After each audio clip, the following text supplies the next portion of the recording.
Muy buenas noches a todos mis amigos y hermanos de la iglesia, a los hermanos allá en Cuba, que sé que están muy atentos a todos estos videos y me están pidiendo y bueno,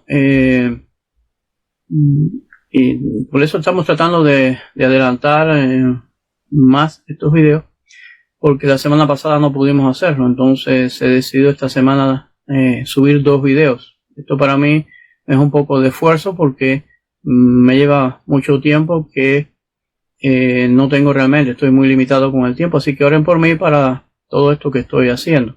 Bueno, estábamos por allá por el capítulo 16 del Génesis y quiero reflexionar un poco sobre el hecho de que estuvimos hablando de que Abraham y Sara, lo que es el hombre de la fe, la madre del pueblo de Dios, la fundadora del pueblo de Dios, esta gente que eran personas de fe, tenían esclavos y quizás todas estas cosas pues puedan, y algunas cosas que hemos estado recalcando de la pecaminosidad en ellos, de las cosas que andaban mal. Y nosotros tenemos que entender que estos personajes no aparecen como los modelos a seguir, sino que son seres reales con los defectos que tenemos nosotros. Y lo que la Biblia nos trata de transmitir es que nosotros, con nuestros errores, pecados, montones de faltas que llevamos siempre en la vida, pues así también somos aceptados y salvos por medio de la sangre de Cristo, como aquellos que antes fueron los que marcaron la historia, las historias bíblicas, eran seres reales, no eran superhombres. Cuando uno ve historias por ahí de los héroes y de los que pelearon en la guerra, uno lee un libro y esa gente eran perfectos según esos libros, eran superhombres, pero eso no es lo que hace la Biblia. La Biblia nos dice de verdad cómo era. Entonces aquí los vamos y los estamos viendo con todos los defectos y con todos los problemas normales que todos los seres humanos tenemos.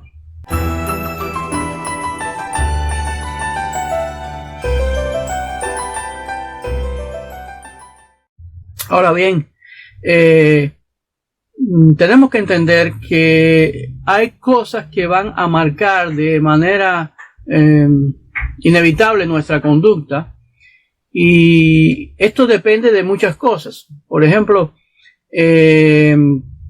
la cultura donde nos desarrollamos, el país, pues va a marcar la forma de enfrentar las situaciones o la forma de vivir. Hay cosas que por la cultura las damos como establecidas, que son un hecho, como que las cosas tienen que ser así.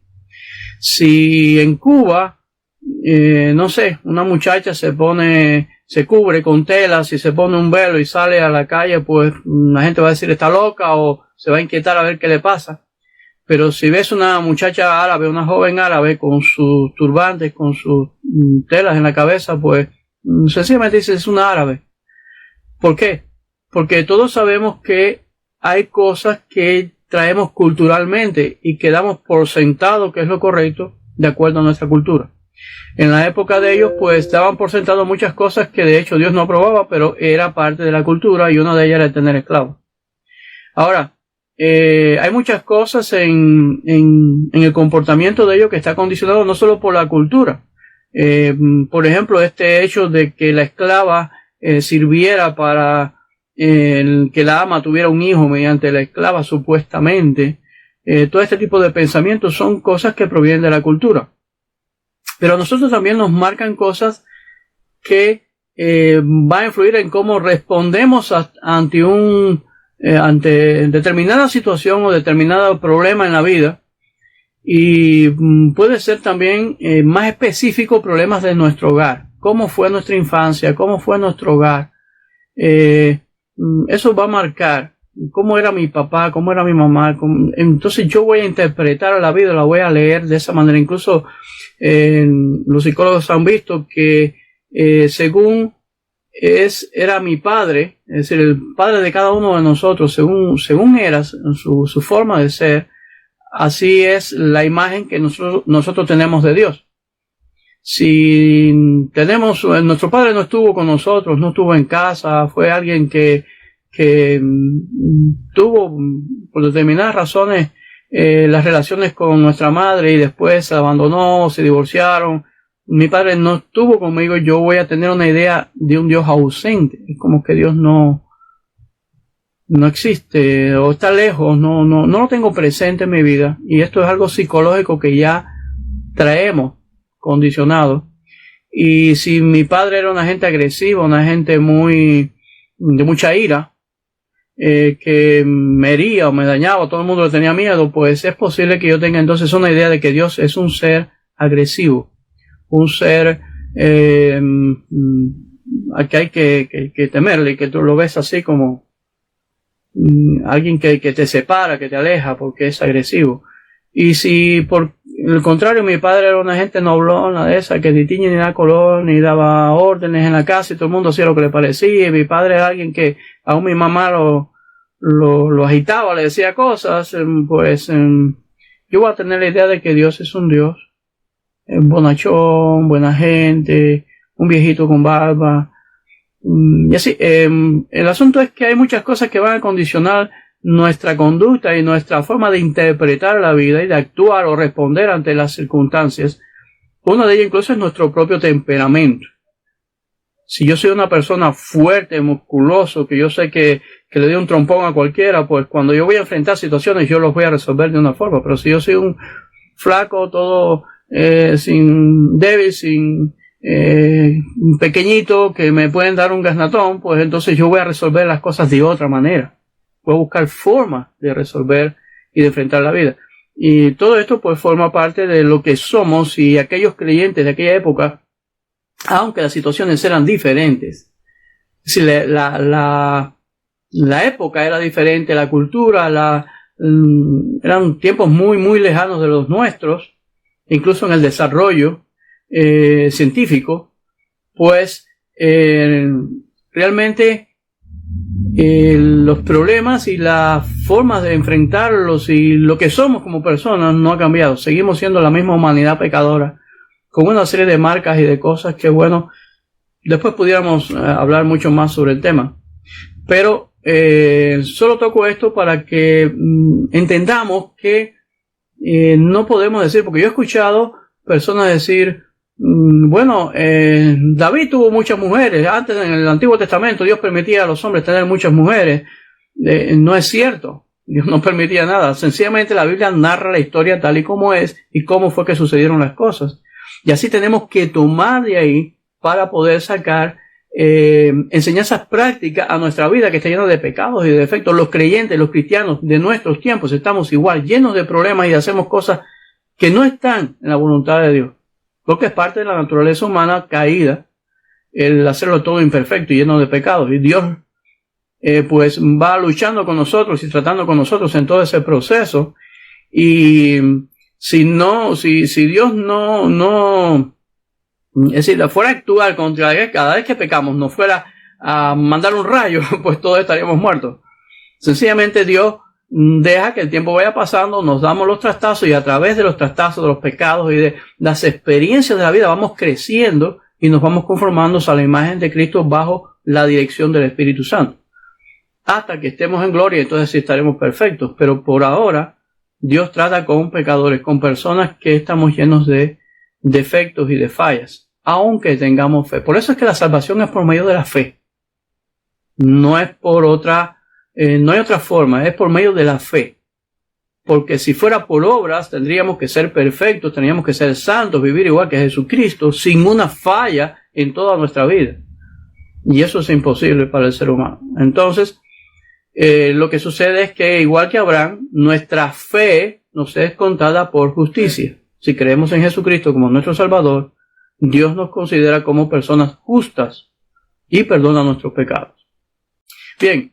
La otra cosa que hablamos un poco sobre ella fue el tema de los pactos, porque yo mencioné que este era un pacto incondicional. Y quiero hablar algo brevemente acerca del pacto incondicional, porque en realidad todos los pactos son condicionados, tienen una condición. Pero ¿por qué se le llaman algunos pactos condicionales y otros incondicionales? El pacto condicional es aquel donde Dios ordena algo y él no va implícito de que Él va a hacer algo específicamente, sino sencillamente le ordena al hombre hacer algo y de acuerdo a cómo el hombre actúe, va a tener bendición o maldición. Por ejemplo, en el pacto con Adán, Dios le dice, vamos a leerlo, dice allí Génesis 1:26, entonces dijo Dios, hagamos al hombre a nuestra imagen a nuestra imagen, conforme a nuestra imagen y semejanza, y señoree en los peces del mar y en las aves de los cielos, en las bestias, en toda la tierra, en todo animal que se arrastra sobre la tierra.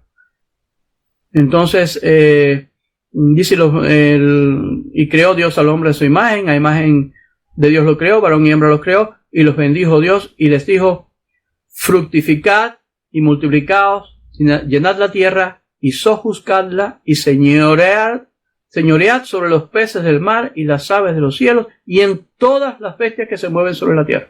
En la primera parte de ese pacto, pues Dios le dice al ser humano, gobierna la tierra, señorea sobre ella, señorea sobre todos los animales, administrala y multiplícate. Es decir, ten hijos y llena la tierra. Debes poblar la tierra de seres humanos. ¿Cómo? Teniendo hijos mediante el matrimonio. Ahora, en ese pacto Dios también dice una declaración interesante. Dice, y mandó Jehová Dios al hombre diciendo, de todo árbol del huerto podrás comer, más del árbol de la ciencia del bien y del mal no comerás, porque el día que de él comieres ciertamente morirás. En esta ocasión, Dios no tiene ningún compromiso de que Él va a hacer nada porque lo va a hacer, sino sencillamente, si el hombre actúa de una forma, Dios le va a recompensar, y si no obedece, le va a castigar, en este caso con la muerte. Entonces eso es un pacto condicional, porque está condicionado a una actitud previa del hombre, algo que el hombre debe hacer. Y de acuerdo a cómo actúe, entonces así va a recibir recompensa o no, o castigo. En la ley, el pacto mosaico, por ejemplo, también es condicional porque vemos los 10 mandamientos. Él le dice allí a la nación, yo soy Jehová tu Dios que te sacó de la tierra de Egipto, de casa de servidumbre, y comienza a darle órdenes. No tendrás dioses ajenos delante de mí. Pero, por ejemplo, encontramos cómo hay una recompensa o un castigo. Dice, no te harás imagen ni ninguna semejanza de lo que está arriba en el cielo, ni abajo en la tierra, ni en las aguas debajo de la tierra. No te inclinarás a ellas, ni las honrarás, porque yo soy Jehová tu Dios fuerte, celoso, que visito la maldad de los padres sobre los hijos, hasta la tercera y cuarta generación de los que me aborrecen. Y hago misericordia, millares a los que me aman y guardan mis mandamientos. Entonces aquí va implicado algo. Si tú me obedeces, si tú guardas mis mandamientos, no solo tú, sino tus generaciones que siguen, tus nietos, bisnietos, toda tu descendencia va a ser bendecida. Va a haber bien de mi parte sobre ellos. Pero si tú eres un idólatra, si tú te haces imágenes, pues entonces yo, que soy un Dios celoso, voy a visitar esa maldad tuya sobre las generaciones que siguen. Ellos van a ser maldecidos por culpa tuya. Entonces este es un pacto donde según la actitud del hombre, según como tú hagas, como haga el hombre, así Dios va a actuar. Ahora, cuando hablamos de un pacto incondicional, es un pacto donde Dios dice que Él va a hacer algo. Y en realidad, aunque se le llama incondicional, siempre lleva una condición porque el hombre debe responder. ¿Y cómo responde? Mediante la fe. Este caso específico con Abraham, hay más pactos que no podemos ahora hablar de ellos, pero por el tiempo vamos a ceñirnos a este pacto. Es un pacto de los llamados pactos incondicionales, porque Dios dice que Él va a hacer algo. Ahora, cuando Dios dice que Él va a hacer algo, nada lo impide. Él dijo que iba a traer a Jesucristo al mundo. Él dijo que iba a traer el Salvador. Él dijo que iba a redimir a su pueblo. Y lo hizo. Y el hombre ha sido todo tipo de obstáculo para que eso no suceda. La nación que Dios escogió para que de ahí viniera el Salvador, Jesucristo, Israel, ha sido el obstáculo más grande habido y por haber. Eso han hecho todo en contra de lo que Dios dijo, todo en contra de los pactos con Dios. Se han ido en contra de ellos mismos, han hecho todo en contra, todo. El hombre no ha cooperado para nada en el propósito de Dios, pero Dios cumplió su pacto y Jesucristo vino. Entonces, cuando Dios decide hacer una cosa, nada la puede impedir. Y por eso se llama pacto incondicional, porque Él dice, yo voy a hacer esto, y no dice, si tú haces esto, yo voy a hacer esto, y si tú haces aquello otro, yo voy a hacer esto. No, Él dice, yo voy a hacer esto. Él llama a Abraham, que era un idólatra, y le dice, yo voy a hacer una gran nación de ti. Vete allá al lugar ese, yo te voy a dar esta tierra, y voy a hacer una gran nación de ti. Y luego le va revelando poco a poco más cosas. Y la siguiente cosa que le va a revelar ahora es que le va a dar un hijo a través de su esposa. Entonces recordemos que el gran dilema que tenía Abraham, y ya lo vimos allá en el pacto anterior, es decir, han habido varios pactos en la vida de Abraham, varios encuentros con Dios, y Dios rectifica el pacto, lo vuelve a afirmar. Lo primero que Dios le dice, deja tu tierra allá en Ur de los Caldeos, deja tu parentela, deja todo, en una tierra que yo te voy a mostrar. Luego le dice, esta tierra yo te la voy a dar a ti, a toda tu herencia, que es una gran nación. Mira las estrellas del cielo, mira la arena, así va a ser de enorme. ¿Puedes contar las estrellas? ¿Puedes contar la arena del mar? No puedes. Bueno, así mismo va a ser tu descendencia, no la podrás contar. Y Dios le sigue mostrando, y le sigue diciendo, paso a paso, enfocando a Abraham. Pero ¿qué es lo que sucede? Que el pacto lleva algo, Abraham tiene que responder por fe. Pero como es propósito de Dios, y Dios dice que lo va a hacer, nada puede evitar que lo haga. Una de las cosas que va incluida es que Dios hace que Abraham tenga fe. Viene de parte de Dios el hecho de que Abraham crea. Y esto vemos que Dios va tratando con Abraham de una forma que va haciendo que su fe crezca, su fe madure. ¿Qué es lo importante que nos está mostrando esto? Miren, cuando Moisés escribe, Moisés fue quien escribió esta historia. Él escribió porque él andaba con Israel por el desierto y los estaba conduciendo hacia la tierra prometida. Y Israel tenía mucho miedo porque ellos nunca habían peleado, no eran guerreros. Y allí donde Dios había dicho que los iba a llevar, la tierra prometida, habían gigantes enormes, hombres de guerra, eran máquinas de matar, habían murallas enormes. Y Israel se veía como langostas, se veían como muy pequeñitos, insignificantes ante esa gente. Y ellos decían, nosotros no podemos con eso, es algo imposible. Entonces, el libro del Génesis está escrito para convencer a Israel de que el Dios que les guiaba yo por el desierto era el Dios todopoderoso, era el Dios para el cual no habían dificultades, y era el Dios que cuando Él se proponía algo y decía voy a hacer esto, nada lo podía impedir. Y por eso es que en esta narración aparecen estos hechos milagrosos. Y hay un énfasis en la narración de que esto es voluntad de Dios, no es voluntad de Abraham. Abraham lo único que hace es recibir la bendición. Él lo único que hace es recibir el bien que Dios le está haciendo y creerlo. Pero aún esa fe imperfecta, esa fe llena de problemas, Dios la va trabajando, Dios va madurando, Dios va haciendo que frague esa fe, que esa fe vaya fortaleciéndose, porque lo va a llevar a un extremo.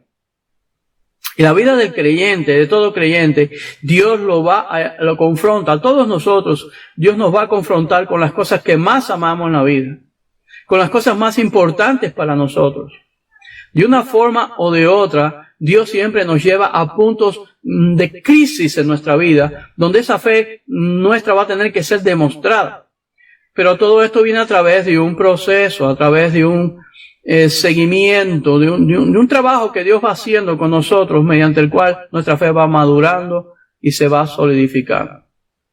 Vamos a leer de nuevo el pasaje de Génesis 16 y vamos a repasarlo brevemente, la parte que ya estuvimos viendo para llegar al final de este capítulo.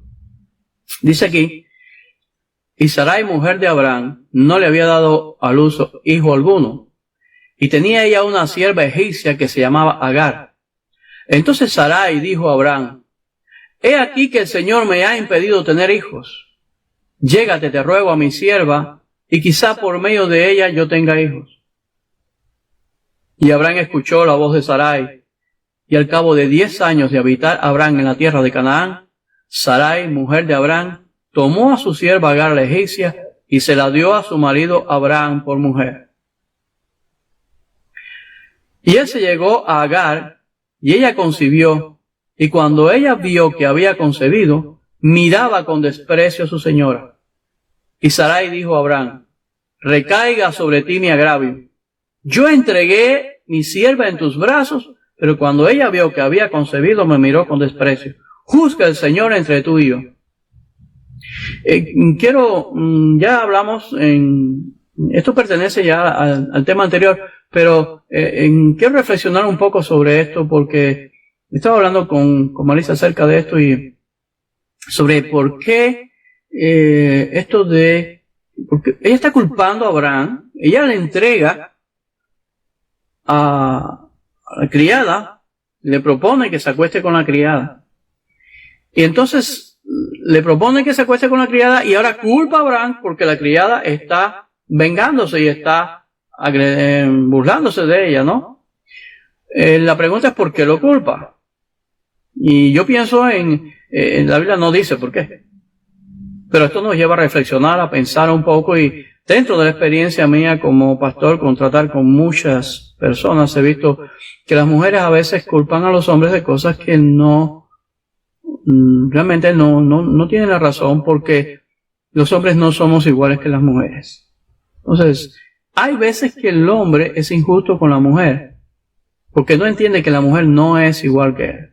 Y hay veces que la mujer es injusta con el hombre. Y hay muchas cosas que hemos visto donde las mujeres culpan a los hombres de muchas cosas y no puedo hablar de algunas, pero por ejemplo pudiera poner el ejemplo de que las mujeres tienen, no sé, por alguna razón suelen hacer esto, es que las mujeres hablan mucho. Dice que tienen que hablar creo que son 14,000 palabras por día, algo de eso. Hablan mucho más que los hombres y hay una necesidad de hablar. Pero una de las cosas que hacen es que hablan sin cerciorarse de que las escuchen. Y los hombres tenemos una forma de ser que nos centramos en lo que estamos haciendo. Y a veces el hombre está centrado haciendo algo, está metido ahí concentrado y la mujer le habla, está ahí a la orilla, le habla, o incluso hay veces que habla en un lugar donde él ni siquiera está y ella no se cerciora si él lo oyó o no. Y entonces después le reclama, porque yo te digo las cosas y tú no me oyes, y realmente fue que él realmente no lo oyó. Y es que somos diferentes. Entonces, digo esto porque, no sé, me parece que pudiera haber una razón en el hecho de que ella esté acusando a Abraham de que, como diciéndole, a ella sí le diste hijos y a mí no me los diste. Es decir, tú eres responsable de que a ella la embarazaste y a mí no eres capaz de embarazarme, a mí no me quieres embarazar, no me embarazas, como quizá culpándolo a él. Ahora, esto pudiera ser una razón, pudiera haber algo de esto, no sé, realmente. Otra cosa que pudiera ser es que es muy posible, estaba comentando con Marisa sobre estas cosas, el hecho de que cuando él tiene relaciones con ella pasa a ser concubina, de acuerdo a la cultura, una especie de segunda mujer. Es decir, la concubina no era como la querida esa que se tiene ahora, tienen por ahí los hombres ahora la querida, ¿no? Otra mujer que está escondida. No era una especie de mujer de segunda clase, no era la esposa, no era una esposa como tal, pero era alguien que tenía legalmente, culturalmente, era otra mujer más que tenía ahí en un segundo plano. Y si ahora esta mujer pues estaba embarazada, es muy posible que Abraham se sintiera emocionado con ella, emocionado con que tenía un bebé, y quizás esa relación con esa mujer pues estuviera cogiendo un tono que no era lo que Sara quería cuando se la dio como esposa, se la dio como como herramienta para que tuviera un hijo y ya, más nada, pero eso no es lo que estaba sucediendo, porque las emociones están involucradas. Cuando un hombre se involucra con una mujer sexualmente, se involucra emocionalmente, eso es inevitable. Y si tiene un hijo, pues más. Y más que Abraham era quien añoraba un hijo, ese era su desvelo, ese era su pasión, ese era su todo, eso era lo que lo tenía ido, y ahora esta mujer le está dando un hijo. Tal vez pues había algo ahí en la conducta de Abraham que ya empezó a picarle a Sara, y más la mujer burlándose, y arremete contra Abraham por alguna razón que la Biblia no dice. Y lo dejo para que ustedes debatan sobre esto, analicen y digan sus puntos de vista, porque solamente podemos poner puntos de vista, pero no podemos decir por qué, porque la Biblia no lo dice. Entonces no podemos añadir nada, solamente reflexionar, analizarnos cómo sucedería en nuestra vida, cómo sería, cómo enfrentaríamos este tipo de situaciones. Por una nota aquí de curiosidad nada más, el Talmud dice que Sarai estaba destinada a vivir 175 años, pero que le fueron quitados 48 por haber acusado a Abraham. Bueno, estos son mitos y cosas de los judíos, no tienen nada que ver con las escrituras. Lo digo como nota aquí para curiosa, ¿no? El asunto es que después que ella fue la que hizo lo que estaba mal hecho, arremetió contra Abraham, y Abraham le dice, Abraham le dijo a Sarai, mira, tu sierva está bajo tu poder, haz con ella lo que mejor te parezca. Y Sarai la trató muy mal y ella huyó de su presencia.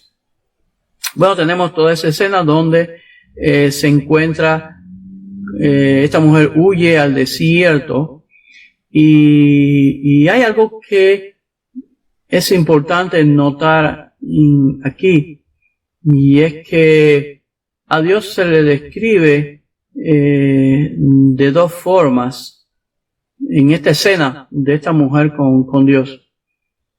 Y una es que ella dice, Dios oye.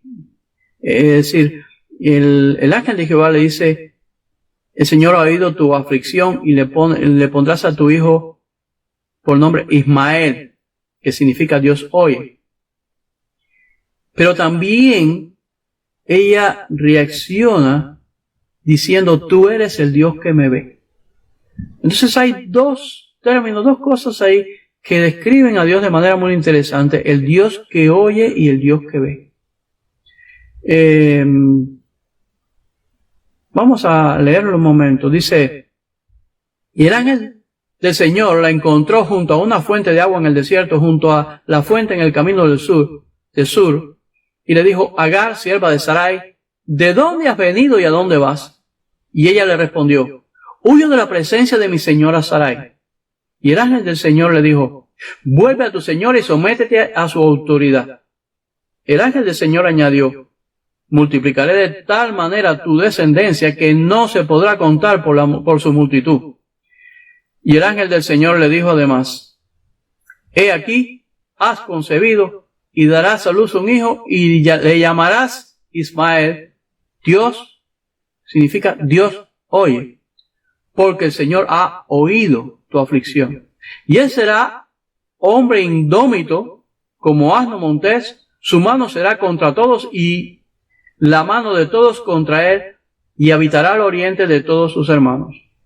Bueno, quiero aclarar que ahora estoy leyendo no en la Reina Valera, sino en la Biblia de las Américas, porque escogí este texto otra vez en esta versión porque algunas cosas las dice más claro y las dice de una forma más precisa que la Reina Valera. Entonces me gustó más y quise leerla en esta versión, que es una versión muy buena, una versión excelente.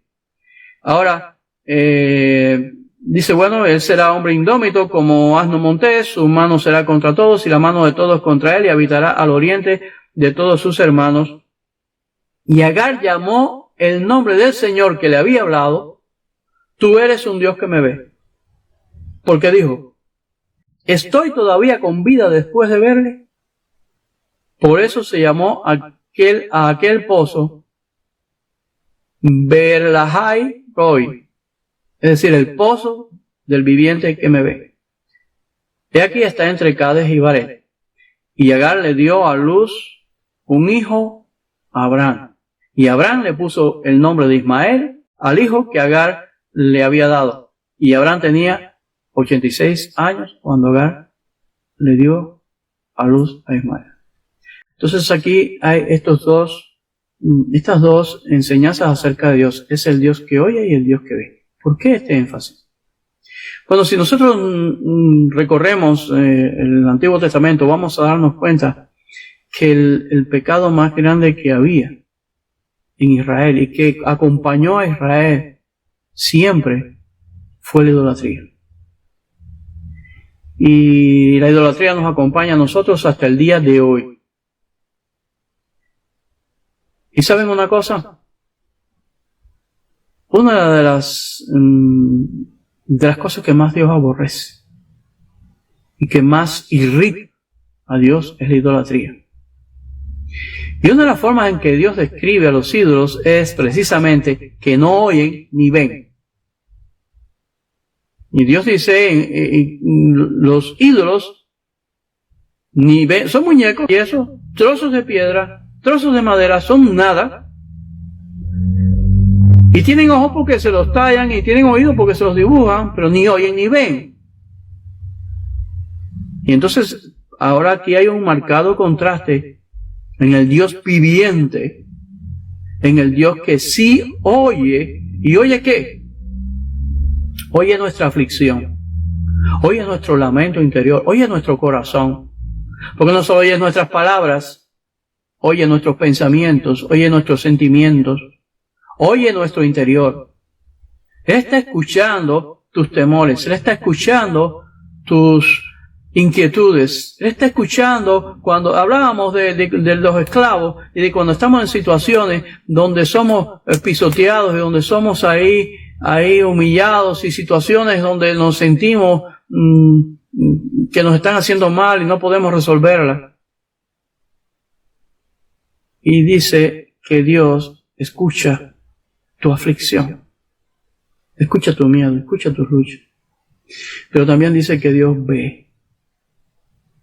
Y Él mira, está atento a tu aflicción, está atento a nuestra necesidad. Pero sabes una cosa también, oye y ve nuestra pecado, nuestras malas palabras, nuestras palabras sucias, nuestras palabras de acusación, nuestras cosas necias que lanzamos por nuestra boca. Oye y ve también nuestro pecado. Y oye y ve también el pecado que está en nuestro corazón escondido. Y trata con nosotros. Entonces a veces la aflicción ha venido a nuestra vida. No siempre, pero muchas veces ha venido a nuestra vida por nuestro pecado. Por nuestra dureza. Ha venido para limpiarnos, ha venido para sacar de nosotros lo que anda mal. Para que podamos ser libres, porque el pecado te hace esclavo. Uno de los grandes engaños del pecado es que te hace creer que eres libre. Yo hago lo que quiero, yo hago como me parece. Yo soy libre. No, no eres libre. Eres esclavo de tus pasiones. Y esas pasiones te atan.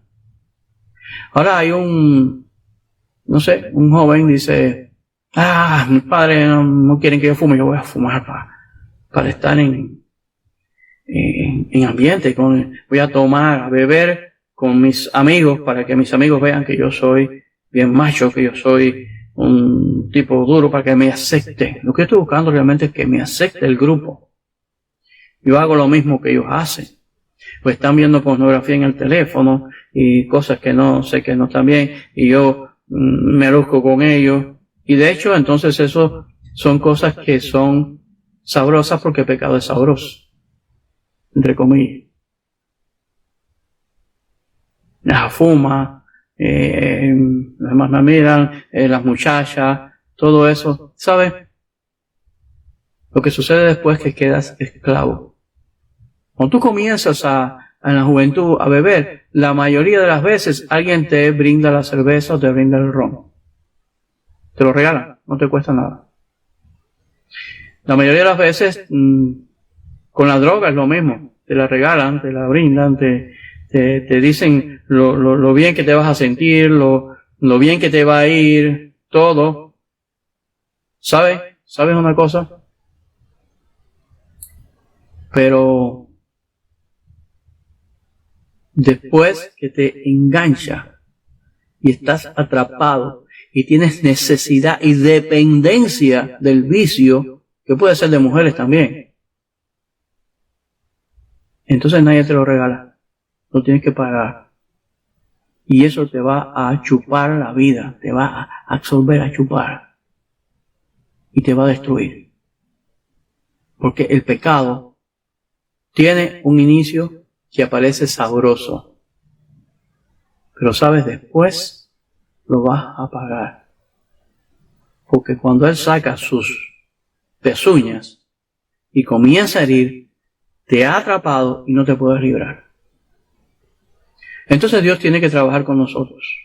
Tiene que luchar con nosotros para librarnos de la atadura. Y cuando tú eres libre del pecado, libre de las pasiones, cuando ya no te atan, cuando no te pueden controlar, tú sientes un gozo interior, tú sientes una felicidad interior y tú sientes entonces felicidad legítima.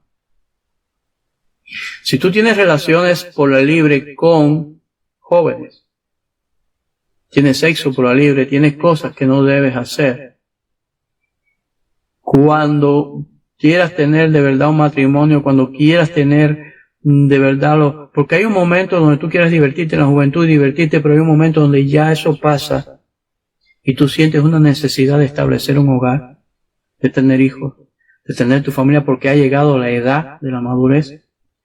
Cuando llegas a eso, ya tienes una cantidad de marcas y problemas en tu vida que posiblemente nunca puedas disfrutar de un matrimonio en todo su esplendor. El pecado te ha destruido cosas y te ha complicado la vida.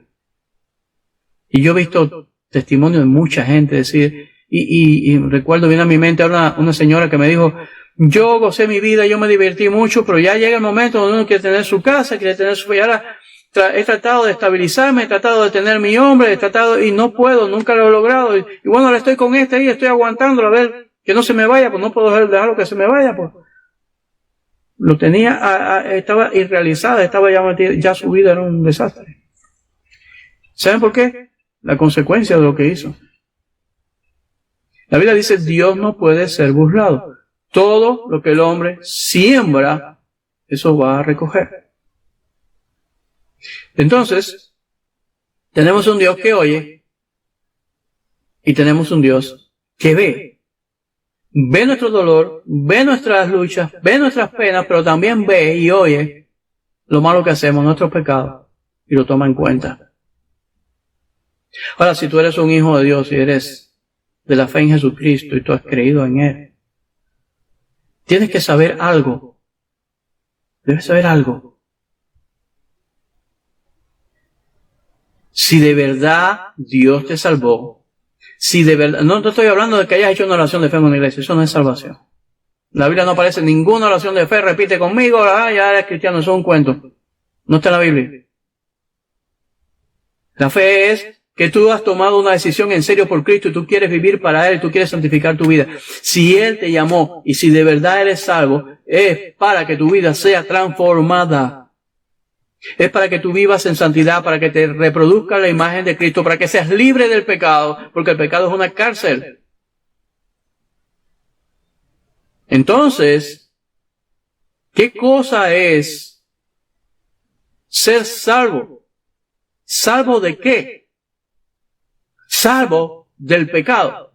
Salvo de la cárcel de mis pasiones. De las cosas que destruyen mi vida y que me atan, porque creo que son ricas, las percibo como ricas, pero después tienen sabor amargo.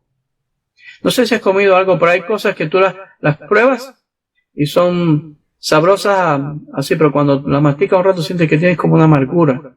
Son amargas y dices, esto tiene algo que te deja un paladar amargo al final. Bueno, el pecado te deja, no amargo, te deja amarguísimo. Pero el pecado tiene otra cosa también. Y es que te ciega.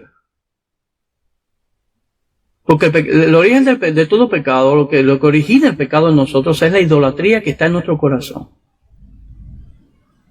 La idolatría no es solamente los muñecos que tú puedes hacer un Santa Bárbara, un San Lázaro, no sé quién, o una medalla con no sé qué, esa no es la idolatría, eso es idolatría, pero sin tener nada de eso tú tienes ídolos también en tu corazón. Cosas que son más importantes que Dios en tu vida, eso es un ídolo. Si algo es más importante que Dios, si algo es el centro de tu vida, es la motivación de tu vida, es aquello por lo que tú vives, eso es un ídolo.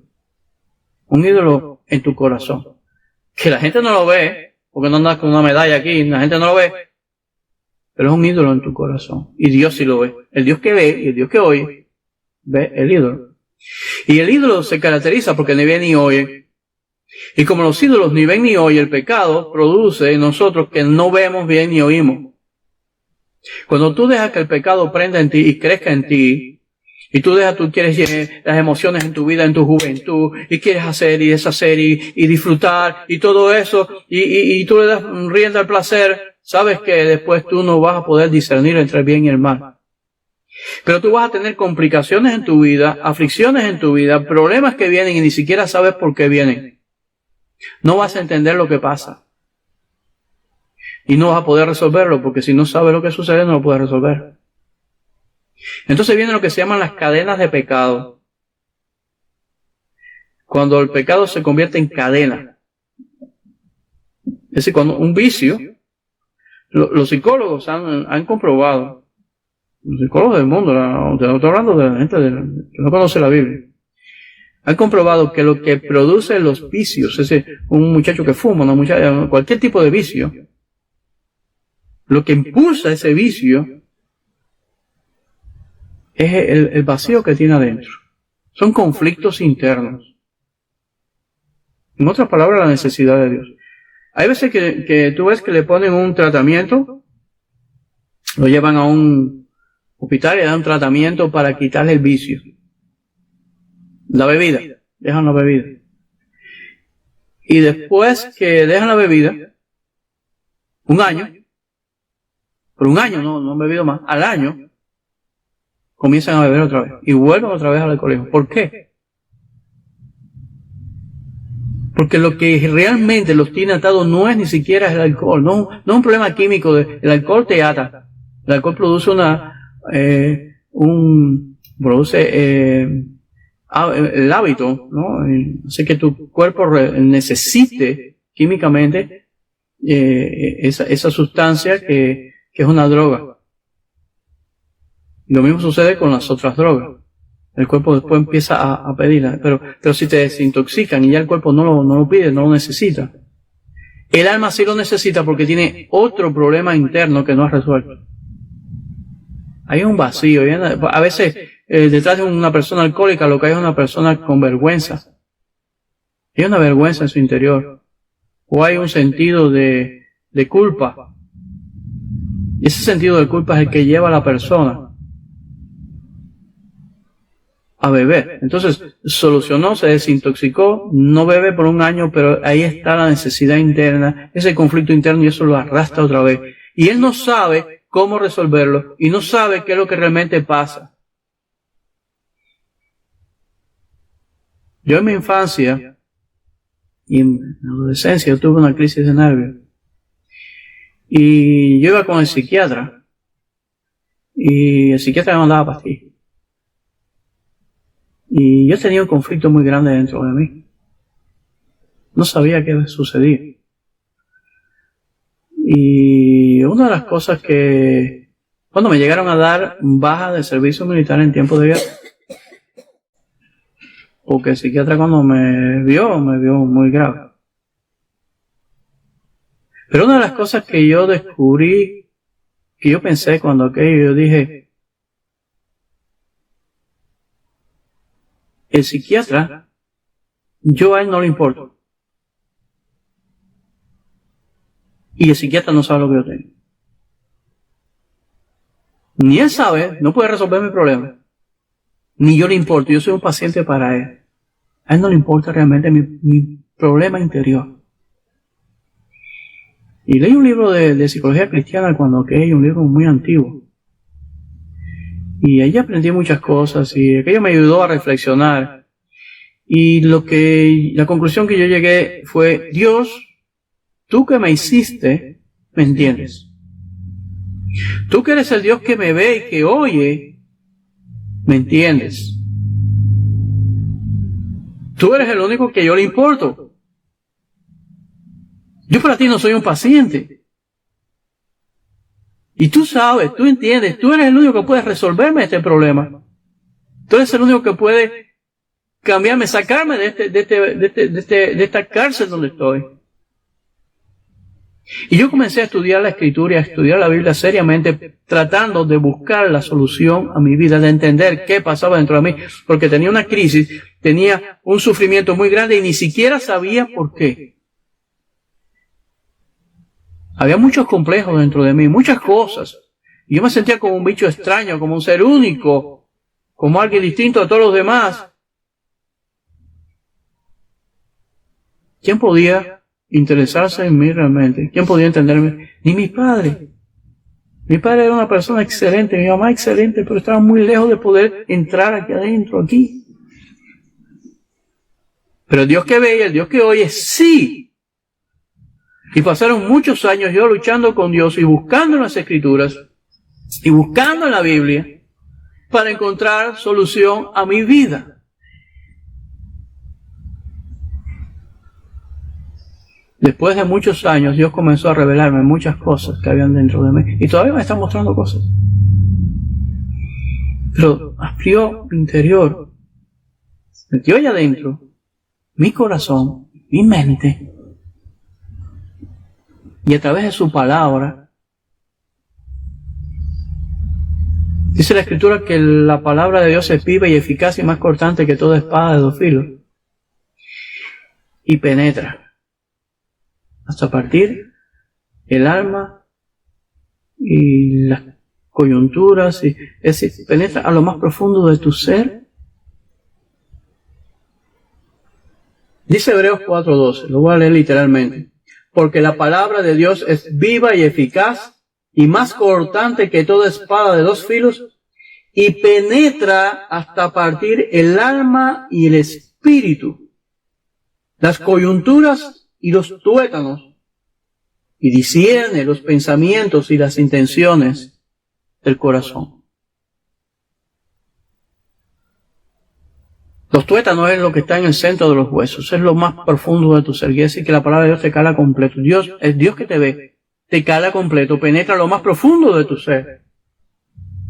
Discierne, ¿qué discierne? Los pensamientos y las intenciones.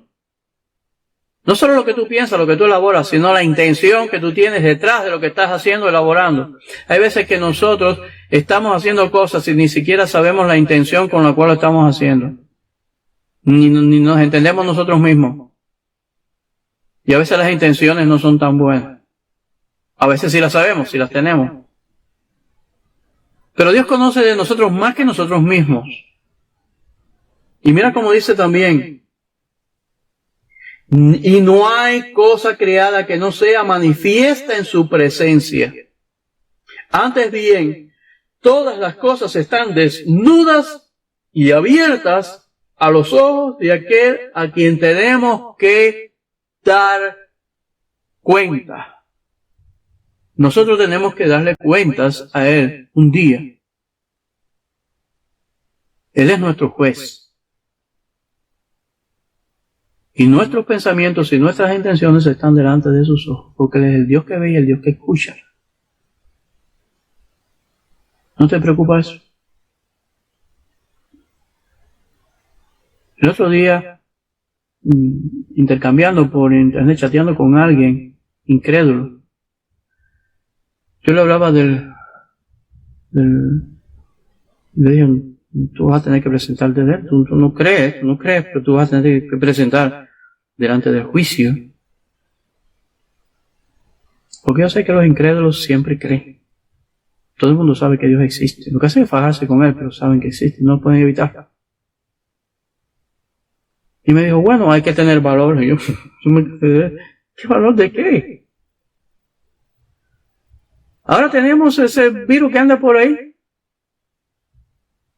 que ni siquiera nadie sabe qué cosa es un virus, porque le han hecho estudios, lo conocen, saben ciertas cosas, pero ni saben bien qué cosa es. Incluso no se sabe bien si eso está vivo o si es un ser vivo, porque no se puede calificar como algo vivo desde el punto de vista de los científicos, porque algo que es vivo pues es algo que come y defeca, y los virus no hacen eso. Ellos no elaboran, no pueden, él tiene que estar dentro de una célula para poder multiplicarse a partir de la célula. Ya le cambia la información que tiene la célula para aprovecharla a favor suyo, pero él por sí mismo no puede elaborar su proteína, sus alimentos como una célula. Ahora, una cosa que es, si lo fuéramos a comparar hacer una comparación, podríamos decir que un elefante es una célula y que una pulga es un virus. Entonces, ese virus es capaz de afincarse sobre la superficie de la célula, que tiene una coraza bien dura, y la perfora y se mete dentro de ella. Es una cosa que eso no es nada, es nada más un poco de información, por decirlo de alguna forma. Un poco de información. Ni se precisa bien qué cosa es. Se sabe que tiene proteínas, que tiene... Ya, pero... De hecho, no pueden combatirlo, no pueden hacer nada contra eso. Los virus no tienen cura, no se pueden resolver el problema de los virus. Por eso es que está llenando el mundo entero y está llenando de miedo el mundo. Ahora sí, si una cosa que ni siquiera se sabe lo que es microscópica, que no la puedes ver en un microscopio normal, solamente algunos microscopios muy especiales pueden ver eso, pone a temblar el mundo, nos llena de miedo, es una cosa insignificante, nos llena de pánico. ¿Cómo me vas a decir a mí que hay que tener valor para pararse del trono de Dios a discutir con Dios? Si lo primero que tú sabes es que eres culpable. ¿Qué puede esperar un delincuente que se pare delante del trono de Dios? Delante de un trono, de un tribunal, de un juez. Si sabe que es delincuente, sabe que lo atraparon, ¿qué valor de qué? Tú sabes que vas condenado. Tenemos un Dios que escudriña lo más profundo de nuestro ser, que sabe nuestra situación, que está atento a todo y conoce nuestro pecado. ¿Qué es sabio hacer? A ver, dime. ¿Cuál es la actitud más sabia? Cuando Dios confrontó a Adán, Adán le dijo, no, es que la mujer que tú me diste, y la mujer dijo, no, es que la serpiente, se sacudía, no sé. ¿Es una actitud sabia? ¿O es más sabio decirle, Dios, yo soy culpable, y lo único que puedo apelar es a tu misericordia, que tengas piedad de mí? Es más, yo quiero que tú me concedas poder sobrenatural que se llama gracia para salir del pecado, para que el pecado no domine mi vida, no me haga su esclavo, y para yo ser agradable delante de ti. Eso es un cristiano. Eso es fe verdadera. Alguien que quiere agradar a Dios y vivir como Dios lo ha dicho. Esa idea de que yo soy cristiano a mi manera y como yo lo quiero hacer es una fantasía. Y es una manera de irse para el infierno. Aquí hay que ser cristiano como Dios lo dijo. Y hay que ser cristiano a la manera de Dios. Y el día del juicio Él te va a medir por sus reglas, por sus normas, no por la tuya. Ahí no va a valer en el juicio lo que tú crees que es bueno, o yo lo hice por esto o por lo otro, eso no importa. Él te va a medir por su regla. Cada juez tiene leyes por las cuales se rige. Dios tiene la suya y te va a medir por ellas. Y te aseguro que vas a salir culpable, a no ser que Jesucristo haya pagado la culpa por ti. ¿Y cómo sabes si Jesucristo pagó la culpa por ti? Si tú le aceptas como tu Salvador, si crees en Él, le tomas en serio y decides seriamente imitarle, seguir sus normas, seguir sus sendas, vivir a su manera, de manera seria. Eso fue lo que hizo Abraham. Falló montones de veces, pero siguió adelante, siguió confiando. Y algo que descubrió Abraham, algo muy grande que se fue revelando su vida en todo esto, era la seriedad de Dios en sus promesas. Dios le había dicho, yo voy a hacer una gran nación y la voy a hacer a mi manera, no a la tuya. Así que ese intento de tener un hijo con la criada y de todas esas cosas, échalo para un lado, Abraham, porque eso no es lo que yo tengo para ti. Eso no es mi plan y yo voy a hacer mi plan a mi manera. Cuando llegamos al capítulo 17, Dios confirma otra vez el pacto, vuelve otra vez y le dice allí capítulo 17, cuando Abraham tenía 99 años, el Señor se le apareció y le dijo, yo soy el Dios Todopoderoso, anda delante de mí y sé perfecto. Y yo estableceré mi pacto contigo y te multiplicaré en gran manera. Entonces Abraham se postró sobre su rostro y Dios habló con él diciendo, en cuanto a mí, he aquí mi pacto es contigo y serás padre de multitud de naciones. Y no serás llamado más Abraham, sino que tu nombre será Abraham. Hasta ahora estábamos hablando de Abraham. A partir de aquí comenzamos a conocer a Abraham. Ahora, Abraham significaba en el idioma original padre enaltecido. Por eso este tema del padre, ese nombre no está por gusto. Porque hemos hablado que es el padre de la fe, el padre de la fe. Entonces el padre es lo que marca la personalidad de Abraham. Y su anhelo del hijo. Y su esperanza en Dios de la promesa de una nación. Y es el centro, es que es el padre, pero hasta ese momento era padre enaltecido. Pero ahora Dios le dice, te vas a llamar Abraham, que significa padre de multitud. O padre de una muchedumbre. Dice, porque yo te haré padre de multitud de naciones, y te haré fecundo en gran manera, y de ti haré naciones, y de ti saldrán reyes, y estableceré mi pacto contigo y con tu descendencia después de ti, por todas sus generaciones, por pacto eterno, de ser Dios tuyo, y de toda tu descendencia después de ti. Dios dice, yo voy a hacer, en el pacto va, que yo voy a ser el Dios tuyo. Y el Dios de toda tu descendencia, toda esa nación que va a salir de ti, esas multitudes, yo voy a ser el Dios de ellos. Esto es muy grande y muy lindo.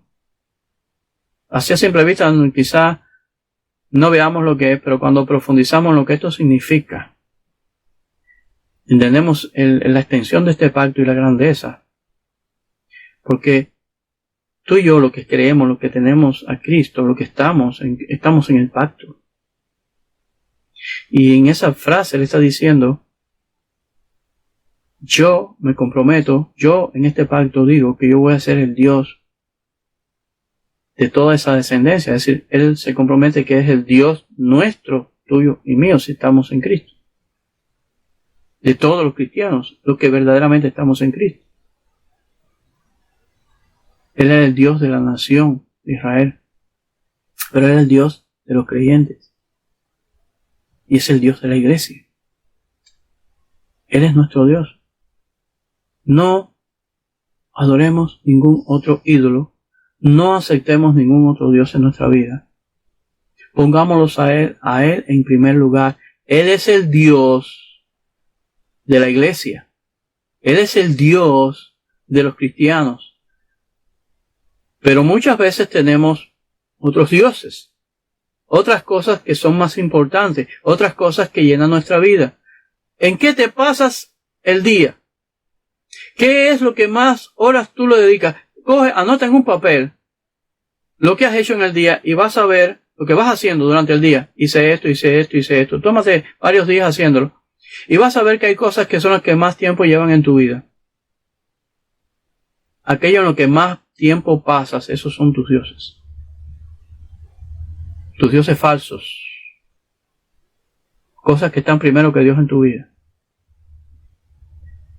Pero Él es el Dios nuestro. Si de veras eres cristiano, Él debe tener el primer lugar. Hay una frasecita por ahí ahora muy popular. Dios primero, pero nada más que es un dicho. ¿Hasta qué punto Dios es primero en mi vida? ¿Hasta qué punto Dios de verdad tiene el primer lugar? Y es lo más importante. ¿Hasta qué punto estoy dispuesto a renunciar aún a mi vida por causa de Él? Vamos a ver que Abraham estuvo dispuesto a renunciar a algo muy grande por causa de Dios. Porque Dios llegó a ser el centro y lo más importante en la vida de Abraham. Y eso es lo que Dios anda buscando. Y todas las aflicciones, todas las experiencias, todo lo que pasas en tu vida, tiene que ver con eso. Dios está trabajando en tu vida para que realmente Él sea lo primero en tu vida. Y te va a poner a prueba para que demuestres que de verdad Él es lo primero. Si Él es tu Dios, Él es el único y no permite que haya otro. Dice que Dios es celoso. A veces muchos cristianos no se han dado cuenta de eso. Pero una de las características más importantes de Dios es que es celoso. Y no comparte su gloria con nadie. No quiere que tú tengas otros dioses. No quiere que tú tengas otros amores de igual valor o de interés que Él. Él tiene que ser el primero en tu vida. Y Él le dice a Abraham, dentro del pacto está que yo voy a ser tu Dios. Si aparecen otros dioses en tu vida, yo te doy la seguridad de que Dios va a luchar contra ellos. Y vas a sufrir, porque te los va a destruir. Porque Él quiere ser el primero. Él te ama y quiere que tú le ames con amor intenso. Y en todo este proceso nos está enseñando a amar con amor intenso. Que el Señor nos ayude a amar así. No sabemos amar.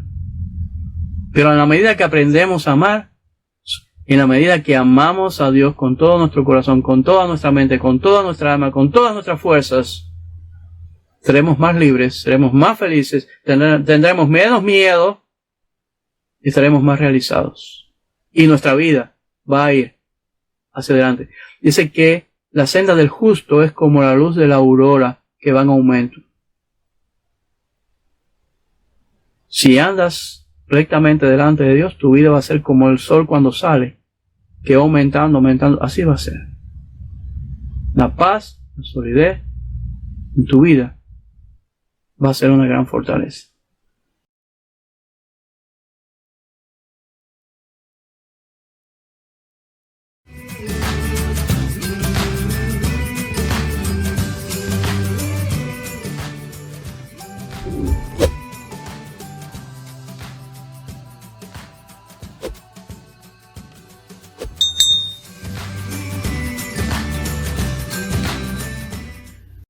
Bueno, hasta aquí por esta vez. Que el Señor les bendiga grandemente. Y nos veremos pronto si así Él lo quiere. Amén.